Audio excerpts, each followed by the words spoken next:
On the night of April 13, 2022, a 12,000-ton guided missile cruiser and pride of the Russian Navy operating in the Black Sea caught fire and went dark. The Russian Ministry of Defense quickly issued a statement. They claimed a spontaneous fire had broken out on board, which caused stored ammunition to detonate. According to Moscow, the entire crew was safely evacuated, and the crippled ship sank while being towed back to port during a severe storm. The ship in question was the Moskva. This was a heavily upgraded Slava-class cruiser and the flagship of the Black Sea Fleet. Naval architecture originally designed this class of ship during the Cold War as a carrier killer. They were packed with 16 massive anti-ship missiles, built specifically to intercept and destroy NATO carrier strike groups. For a military that relies projecting strength, admitting that the most recognizable warship was lost to a maintenance accident would have been a major blow to its reputation.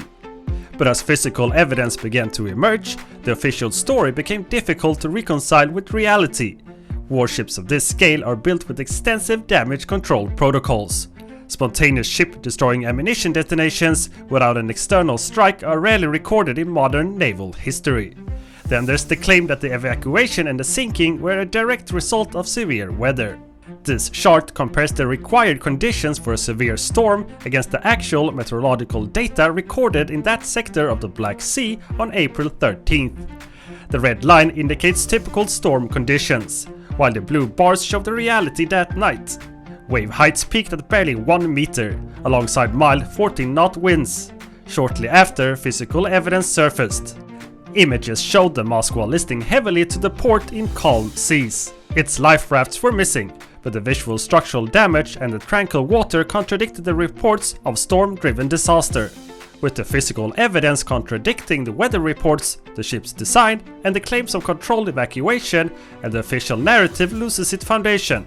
The investigation shifts from an internal accident to the question of who actually pulled the trigger. In the immediate aftermath, a theory gained traction. The idea that the United States orchestrated the strike, specifically that a US Navy P-8 Poseidon maritime patrol aircraft found the Moskva and handed the exact coordinates to Ukrainian forces. Flight tracking data confirms that a P-8 Poseidon was operating near the Romanian coast, roughly 12 miles from the Ukrainian border on the afternoon of the sinking. To test if this aircraft could have actively guided a missile strike, analysts used naval wargame simulations, like the Harpoon 5 system, which strictly models sensor data and weapon engagement rules. This chart plots the P-8's final detection against the missile strike. The plane dropped off radar 3 hours before the hit. Even with a perfect lock, a fire control solution degrades by the minute. Over a multi-hour gap, the tracking data drops to zero accuracy. The US military provided general situational awareness to Kiev regarding the fleet's broad movements.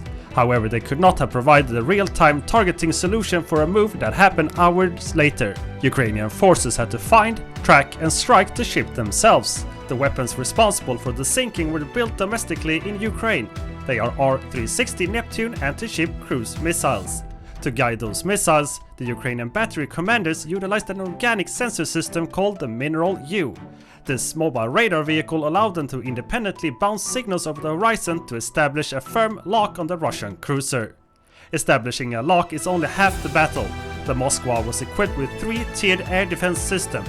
To bypass it, Ukrainian forces reportedly deployed aerial drones to harass the ship, forcing the Russian radar operators to track multiple small erratic targets. While the cruiser's defenses were focused on drones, the Neptunes were skimming just above the wave tops. Their low-altitude flight path kept them hidden from the distracted radar operators until it was too late. 2 missiles breached the hull, exposing an architectural vulnerability in the Slava-class design. Engineers chose powerful weapons over strong inner walls, leaving the ship very weak to focused hits. The missile struck the Moskva's exposed deck side missile tubes. The initial impact triggered a secondary explosion, detonating the ship's own massive arsenal and started an uncontrollable inferno. By pairing cheap, distracted drones with a precise cruise missile strike, Ukrainian forces exploited structural vulnerabilities in the Soviet-era design. A domestically produced weapon system managed to destroy a ship designed for a much larger theater of war. In the days following the sinking, the state maintained that the entire crew of roughly 500 sailors had been successfully evacuated. That narrative held officially until January 2026, when a press release from a Russian military court was briefly published. The document explicitly confirmed that the cruiser was destroyed by Ukrainian missiles and listed official casualties: 20 killed in action and 8 missing. Investigative reports matching those casualty lists revealed that many of the dead were teenage conscripts. The blast was so severe that the ship's captain was also killed in the initial explosion.